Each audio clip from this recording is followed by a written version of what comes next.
സിന്ദൂരരേഖ ഭാഗം 75. അവൾ തന്നെ നോക്കി നിൽക്കുന്നത് കണ്ടതും മനു കണ്ണാടിയിലൂടെ അവളുടെ മുഖത്തേക്ക് നോക്കിക്കൊണ്ട് എന്താണെന്ന രീതിയിൽ പുരികമുയർത്തി. അപ്പോഴാണ് അവളുടെ നിറഞ്ഞു വന്നിരിക്കുന്ന കണ്ണുകൾ അവനും കാണുന്നത്. അവൻ ആകുലതയോടെ അവളുടെ മുഖത്തേക്ക് നോക്കിയപ്പോൾ തന്നെ അവൾ അവൻ്റെ നേർക്ക് തിരിഞ്ഞ് അവനെ കഴുത്തിലൂടെ ചുറ്റിപ്പിടിച്ച് തോളിലേക്ക് മുഖം അമർത്തി കെട്ടിപ്പിടിച്ചു. പെട്ടെന്നായതുകൊണ്ട് മനുവും ഒന്ന് ഞെട്ടി.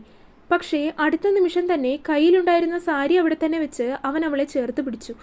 ഇടുപ്പിൽ അവൻ്റെ കൈ ഒന്ന് മുറുകി. അമ്മാളു അങ്ങനെ എളുപ്പം കരയുന്ന കൂട്ടത്തിലല്ല. ഇന്നുവരെ അവളെ അങ്ങനെ അധികം കരഞ്ഞു കണ്ടിട്ടുമില്ല. അത്രയ്ക്കും മനസ്സിനെ പിടിച്ചുലയ്ക്കുന്നതും വേദനിപ്പിക്കുന്നതുമായിട്ടുള്ള കാര്യങ്ങൾ കാണുമ്പോൾ മാത്രമാണ് അവൾ പിടിവിട്ടതുപോലെ കരഞ്ഞു പോകുന്നത്. അല്ലെങ്കിൽ എത്ര വലിയ പ്രശ്നങ്ങളാണെങ്കിലും മനസ്സിന് കരുത്തുള്ളതുപോലെ അവൾ പിടിച്ചു നിൽക്കാറുള്ളതാണ്. അമ്മു. കുറച്ചു നേരമായിട്ടും അവൾ കരച്ചിൽ നിർത്താനുള്ളൊരു ഭാവമില്ല എന്ന് കണ്ടതും മനു തന്നെ അവളെ വിളിച്ചു. അവൻ വിളിച്ചപ്പോൾ തന്നെ കരഞ്ഞ കണ്ണുകൾ അമർത്തി തുടച്ചുകൊണ്ട് അവൾ അവനെ ഒന്ന് നോക്കി. എൻ്റെ അമ്മു സ്ട്രോങ് ആണ്. എൻ്റെ അമ്മ കഴിഞ്ഞാൽ ഞാൻ കണ്ടതിൽ വെച്ചിട്ടുള്ള ഏറ്റവും സ്ട്രോങ് ആയിട്ടുള്ള പെണ്ണ് നീയാണ്. അവളുടെ ചുവന്ന കവിളുകളിലൂടെ ഒഴുകിയിറങ്ങിയ കണ്ണുനീർ അവൻ തുടച്ചു കൊടുത്തുകൊണ്ട് പറഞ്ഞു. അമ്മാളും അവനെ നോക്കിയിരുന്നതല്ലാതെ ഒന്നും തിരികെ മിണ്ടിയില്ല. എന്തിനാ ഇപ്പം കരഞ്ഞത്? അവളുടെ കവിളിൽ കൈവച്ചുകൊണ്ട് അരുമയായിട്ട് തന്നെ അവൻ അവളോട് ചോദിച്ചു. എനിക്കറിയില്ല. ഞാൻ സ്വപ്നം കണ്ടിട്ട് മാത്രമുള്ള ജീവിതമാണിത്. ഒരിക്കലും ഇങ്ങനെയൊക്കെ എനിക്ക് തന്നെ ഒരുപാട് ഇഷ്ടമാണ് അമ്മു. അമ്മാൾ പറഞ്ഞു തീരും മുന്നേ മനു പറഞ്ഞു കഴിഞ്ഞു. ഒരുപാട് തവണ കേട്ട് കഴിഞ്ഞതാണ്. എങ്കിലും ഇപ്പോഴും പുതുമയുള്ളൊരു കാര്യം കേട്ടതുപോലെ അവളുടെ കണ്ണുകൾ അത് കേട്ടപ്പോൾ ഒന്ന് വിടർന്നു വരുന്നത് മനു കൗതുകത്തോടെയാണ് നോക്കി നിന്നത്. ഒരിക്കലും, never ever in my life, ഇതുപോലൊരു ജീവിതത്തിലേക്ക് ഞാൻ തിരികെ വരും എന്നൊരിക്കലും കരുതിയിരുന്നതല്ല. ഞാൻ എൻ്റേതായിട്ടുള്ള ലോകത്ത് ഒറ്റയ്ക്ക് ജീവിച്ച് തീർക്കും എന്ന് തന്നെയായിരുന്നു കരുതിയത്. എൻ്റെ ജീവിതത്തിലേക്കാണ് നീ കടന്നു വന്നത്, ഒരുപാട് മാറ്റങ്ങൾ കൊണ്ടുവന്നത്. Now I M in love. അവളുടെ കണ്ണുകളിലേക്ക് തന്നെ നോക്കി വല്ലാത്തൊരു ഭാവത്തിൽ മനു പറഞ്ഞു വന്നതും അമ്മാൾ കുളിരി വന്നതുപോലെ ആകെ ഒന്ന് വിറകൊണ്ടു. അവൻ്റെ നോട്ടം ഒരു കണക്കിന് തനിക്ക് താങ്ങാനാവുന്നില്ല എന്ന് പോലും തോന്നിപ്പോയി അവൾക്ക്. അവളുടെ നോട്ടം അവൻ്റെ കണ്ണുകളിൽ മാത്രം തങ്ങി നിന്ന് പോയി. തന്നിലേക്ക് അടുത്തു വരുന്നവൻ്റെ മുഖം അമ്മാളും അറിഞ്ഞതുപോലുമില്ല. അവൻ എന്നൊരു ലോകത്തേക്ക് മാത്രം അവൾ ഒതുങ്ങിപ്പോയിരുന്നു. ചുറ്റുമുള്ളതെല്ലാം വിസ്മരിച്ച് അവളുടെ കണ്ണുകളിൽ അവൻ്റെ കണ്ണുകൾ കുടുങ്ങിക്കിടന്നു. പക്ഷേ അടുത്ത നിമിഷം തൻ്റെ ചുണ്ടിന് മുകളിലായി അറിയുന്ന അവൻ്റെ നിശ്വാസച്ചൂട് അവളെ പൊള്ളലേൽപ്പിച്ചതുപോലെ ഞെട്ടിച്ചു. അപ്പോൾ മാത്രമാണ് അവൾക്ക് അവൻ്റെ മുഖം തൻ്റെ അത്രയും അടുത്തായിട്ടാണ് നിൽക്കുന്നത് എന്ന് മനസ്സിലായത്. അമ്മു. അവൻ്റെ നിശ്വാസം കലർന്ന ശബ്ദം അവളുടെ ചുണ്ടുകളിൽ വന്ന് തട്ടിത്തെറിച്ചു പോയി. ശ്വാസം പോലും എടുക്കാൻ മറന്നതുപോലെ അമ്മാളു അവൻ്റെ മുഖത്തേക്ക് നോക്കി. അവൻ്റെ കണ്ണുകൾ പോലും സംസാരിക്കുന്നത് പോലെ.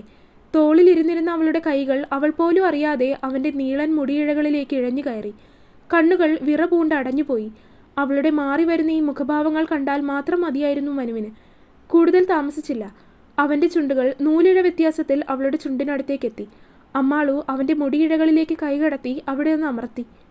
അതിനൊപ്പം മനുവിൻ്റെ കൈകൾ അവളുടെ ഇടുപ്പിലായിട്ടൊന്ന് അമർന്നു. തൊട്ടടുത്ത നിമിഷം തന്നെ അവൻ്റെ ചുണ്ടുകൾ അവളുടെ ചുണ്ടിൽ അമർന്നിരുന്നു. വെള്ളത്തിനടിയിൽ നീന്തി നടക്കും പോലെ അമ്മാള് ഭാരമില്ലാത്ത തൂവല് കണക്കായി. അവളുടെ കൈകൾ അവൻ്റെ മുടിയിൽ ഒന്ന് അമർന്നു. അവനിൽ അടിമപ്പെട്ടു പോകുന്നത് പോലെ. മനുവും ആകെ വല്ലാത്തൊരവസ്ഥയിലെത്തിപ്പോയി. ആദ്യമായി അറിയുന്ന സുഖാനുഭൂതിയിൽ രണ്ടുപേരും പൂമ്പാറ്റകളെ പോലെ പാറി നടന്നു. അവളുടെ ചുണ്ടുകളെ മാറി മാറി ചുംബിക്കുമ്പോൾ അവനിൽ പേരറിയാത്ത എന്തൊക്കെയോ വികാരങ്ങൾ വന്ന് നിറഞ്ഞിരുന്നു. ആ സമയം അവളെപ്പോലെ തന്നെ അവനും അവളിൽ അടിമപ്പെട്ടു പോയിരുന്നു. രണ്ടുപേരും ഒരുപോലെ ഇന്നുവരെ അറിയാത്ത അനുഭൂതിയിൽ ഇരുവരിലും മാത്രം ഒതുങ്ങി നിൽക്കുന്ന അവരെന്ന ലോകത്തിൽ മാത്രം അടിമപ്പെട്ടു പോയിരുന്നു. ചുംബനം ശാന്തമായി തുടർന്നു. ശ്വാസം തടസ്സമാകും എന്ന് മനസ്സിലാക്കി മനു തന്നെ വിട്ടുകൊടുത്തു. അവളിൽ നിന്ന് മുഖം തീക്കി മാറ്റുമ്പോൾ അമ്മാളു ആകെ ചുവന്നു പോയിരുന്നു. ചുണ്ടുകൾക്ക് ചോര തൊട്ടെടുക്കാൻ പാകത്തിനുള്ള ചുവപ്പ്. കവിളുകളിൽ കുങ്കുമം വാരി വിതറിയതുപോലെ. കണ്ണുകൾ അടച്ച് അപ്പോഴും അവൾ ശ്വാസം വരുതിയിലാക്കാൻ ശ്രമിക്കുകയാണ്. അമ്മു. അവളുടെ കുങ്കുമം പോലെ ചുവന്നു കിടക്കുന്ന കവിളുകളിൽ ഒന്ന് തലോടിക്കൊണ്ട് അവൻ വിളിച്ചു. താളം തെറ്റിപ്പോകുന്ന ശ്വാസഗതിയെ നേരെയാക്കിക്കൊണ്ട് അവൾ അവനെ കണ്ണുകൾ ഉയർത്തി നോക്കി. I love you. അവളുടെ നോട്ടം തൻ്റെ നേർക്ക് വന്നപ്പോൾ തന്നെ മനു അവളുടെ കണ്ണുകളിലേക്ക് നോക്കിക്കൊണ്ട് പറഞ്ഞു. നാണത്തോടെ അവൾ അവൻ്റെ തോളിലേക്ക് മുഖം അമർത്തി വെച്ചു. അവളുടെ ഇടുപ്പിലിരുന്നിരുന്ന കൈകൾ അവൻ അവിടെ ഒന്ന് അമർത്തി. മനുവേട്ടാ, നിനക്ക് ഈ നാണം നന്നായിട്ട് ചേരുന്നുണ്ട്. അവളുടെ ശബ്ദത്തിലെ വ്യത്യാസം മനസ്സിലാക്കി എന്നതുപോലെ മനു കുസൃതിയോടെ അവളോട് പറഞ്ഞു. മിണ്ടാതിരിക്കും മനുവേട്ടാ. അവളുടെ ശബ്ദം പോലും പതറിപ്പോയി. കുറച്ചുനേരം അങ്ങനെ അവിടെയൊക്കെ ചുറ്റിപ്പറ്റി നിന്നതിന് ശേഷം അമ്മാളു സാരി കൂടി മാറിക്കഴിഞ്ഞപ്പോൾ രണ്ടുപേരും ചേർന്ന് താഴേക്കിറങ്ങി വന്നു. ഒരു സാധാരണ കോട്ടൺ സാരിയാണ് അവൻ വാങ്ങിക്കൊണ്ട് വന്നിരിക്കുന്നത്. കറുത്ത നിറത്തിൽ ചുവന്ന കളറിലെ ബോർഡർ ഉള്ളത്. ഉടുത്തു കഴിയുമ്പോൾ ശരിക്കും നല്ല ഭംഗി തോന്നുന്നുണ്ടായിരുന്നു അതിന്. താഴെ വന്ന് നോക്കുമ്പോൾ ഉണ്ണി ഹോസ്പിറ്റലിലേക്ക് പോകാൻ വേണ്ടി ഭക്ഷണമൊക്കെ കഴിക്കുവാണ്. അവൻ 8 മണിയാകുമ്പോഴേക്കും ഹോസ്പിറ്റലിലേക്ക് പോകും. സാരി ഉടുത്തു വരുന്ന അമ്മാളുവിനെയും കാഷ്വലായിട്ട് ഡ്രസ്സ് ചെയ്തു വരുന്ന മനുവിനെയും കണ്ടതും ഉണ്ണിക്ക് വലിയ ഞെട്ടലോ ഭാവവ്യത്യാസമോ ഒന്നും ഉണ്ടായില്ല. എങ്കിലും അമ്മ രണ്ടുപേരെയും മാറി മാറി നോക്കുന്നുണ്ട്. അമ്മാൾ കോളേജിലേക്ക് പോകുമ്പോൾ സാരിയാണ് ഉടുക്കാറുള്ളത്. എങ്കിലും ഇപ്പോൾ അവൾക്ക് കോളേജിലേക്ക് പോകാനുള്ള സമയം ആയിട്ടില്ല. 9 മണിയൊക്കെ ആകുമ്പോഴാണ് അമ്മാൾ കോളേജിലേക്ക് പോകാൻ ഇറങ്ങുന്നത്. മാത്രമല്ല പതിവില്ലാതെ മനുവും ഈ വേഷത്തിൽ വന്നിരിക്കുന്നത് കണ്ടതും അമ്മ രണ്ടുപേരെയും സംശയത്തോടെ നോക്കുവാണ്. നീ എന്താ മനു ഈ വേഷത്തിൽ? അമ്മ അവനോട് സംശയത്തോടെ ചോദിച്ചു. അമ്മ, വർമ്മ ഹോസ്പിറ്റൽസിൻ്റെ MD ഇന്നു മുതൽ ഒരു ലോങ് ബ്രേക്കിന് ശേഷം തിരികെ ചാർജ് എടുക്കാൻ വേണ്ടി പോവാണ്. ഭക്ഷണം കഴിച്ചു കഴിഞ്ഞ് എഴുന്നേൽക്കാൻ ഒരുങ്ങുമ്പോഴാണ് ഉണ്ണി അമ്മയോട് അങ്ങനെ പറയുന്നത്. കേട്ടത് വിശ്വാസം വരാത്തതുപോലെ അമ്മ എല്ലാവരെയും മാറി മാറി നോക്കി. അതേ ഞെട്ടൽ തന്നെയായിരുന്നു അമ്മാളുവിനും. അവളും അതേ രീതിയിൽ മനുവിനെ നോക്കി. അവൻ്റെ മുഖത്ത് നിറഞ്ഞ പുഞ്ചിരിയാണ്. മനു ശരിക്കും? യെസ് അമ്മ. അത് കേട്ടപ്പോൾ തന്നെ അമ്മ അവൻ്റെ അടുത്തേക്ക് വന്ന് അവനെ കെട്ടിപ്പിടിച്ചു. അമ്മയ്ക്ക് ഒന്നും അങ്ങോട്ട് വിശ്വാസം വരാത്തതുപോലെ ആയിരുന്നു. എന്താണ് ചെയ്യേണ്ടത്, എന്താണ് പറയേണ്ടത് എന്നറിയാൻ വയ്യാത്തതുപോലെ. മനു, എനിക്ക് വിശ്വസിക്കാനാവുന്നില്ല.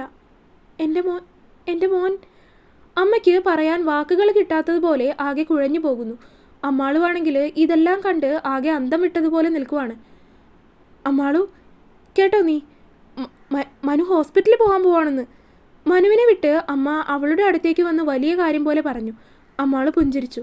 അവൾക്കും ഒന്നും പറയാനുള്ള വാക്കുകൾ കിട്ടുന്നില്ലായിരുന്നു. അല്ല, എന്നിട്ടിപ്പോൾ നിങ്ങൾ രണ്ടുപേരും എങ്ങോട്ട് പോവാണ്? ഞാനൊന്ന് അമ്പലത്തിലേക്ക് പോവാമെന്ന് കരുതി.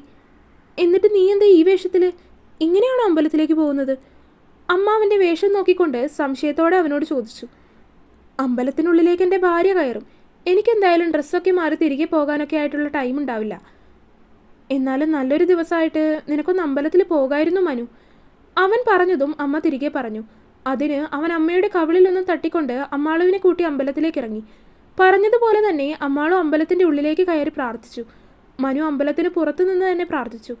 തൊഴുതു കഴിഞ്ഞതിന് ശേഷം വണ്ടിയിലേക്ക് കയറിയപ്പോഴും അമ്മാളും അവനോടൊന്നും മിണ്ടിയില്ല. താനെന്താ ഞാൻ ഈ ഒരു കാര്യം പറഞ്ഞിട്ട് ഒന്നും മിണ്ടാതിരിക്കുന്നത്? ഞാനെന്ത് പറയണം? അവൾ അവനോട് തിരികെ ചോദിച്ചു. ഒന്നുമില്ലെങ്കിലും 2 നല്ല വാക്കെങ്കിലും പറയാമല്ലോ. ഇല്ല, പറയുന്നില്ല. ഇത്രയും വലിയൊരു കാര്യത്തിന് തീരുമാനം എടുത്തിട്ട് അതെന്നോടൊന്ന് പറഞ്ഞത് കൂടിയില്ലല്ലോ. അതിന് ഞാൻ തന്നെ ഇന്നലെ രാത്രിയാണ് ഇങ്ങനൊരു തീരുമാനം എടുത്തത്. വൈകാതെ ഹോസ്പിറ്റലിലേക്ക് തിരികെ കയറണമെന്ന് ഉറപ്പുണ്ടായിരുന്നു. പക്ഷേ അത് ഇത്ര വേഗം തന്നെ വേണ്ടിവരുമെന്ന് ഞാൻ പോലും പ്രതീക്ഷിച്ചിരുന്നില്ല. അത് കേട്ടതും അമ്മാൾ സംശയത്തോടെ അവൻ്റെ മുഖത്തേക്ക് തന്നെ ഒന്ന് നോക്കി. അതെന്താ ഇത്ര വേഗം തിരികെ ജോയിൻ ചെയ്യുന്നത്? അതോ, എനിക്ക് വേണ്ടി ഒരു സ്പെഷ്യൽ ഗസ്റ്റ് നമ്മുടെ ഹോസ്പിറ്റലിൽ വരുന്നുണ്ട്. ആളെ ഒന്ന് വിശദമായിട്ട് കാണേണ്ട ആവശ്യമുണ്ട്. അതുകൊണ്ട് എന്തായാലും ഞാൻ അവിടെ ഉണ്ടായേ തീരൂ. എന്തൊക്കെയോ തീരുമാനിച്ചുറപ്പിച്ചതുപോലെ മനു പറയുന്നത് കേട്ടതും അതിൽ തന്നെ എന്തൊക്കെയോ കുഴപ്പമുള്ളതുപോലെ അമ്മാളുവിന് തോന്നി. എങ്കിലും അതിനെക്കുറിച്ചുള്ള കൂടുതൽ കാര്യങ്ങളൊന്നും അവൾ അവനോട് ചോദിക്കാൻ നിന്നില്ല. വീട്ടിലേക്കെത്തി അമ്മയുടെ അനുഗ്രഹം വാങ്ങി മനു ഹോസ്പിറ്റലിലേക്ക് പോയി. ഉണ്ണി അവൻ പോകാറുള്ള പതിവ് സമയത്ത് തന്നെ നേരത്തെ തന്നെ ഹോസ്പിറ്റലിലേക്ക് എത്തിയിട്ടുണ്ടായിരുന്നു. അതിനുശേഷമാണ് മനു പോകാൻ ഇറങ്ങിയത്. ഹോസ്പിറ്റലിൻ്റെ മുന്നിൽ കാർ നിർത്തിയപ്പോൾ തന്നെ അവിടെ എല്ലാവരും കൂടി മനുവിനെ സ്വീകരിക്കാൻ എന്നതുപോലെ നിൽക്കുമായിരുന്നു.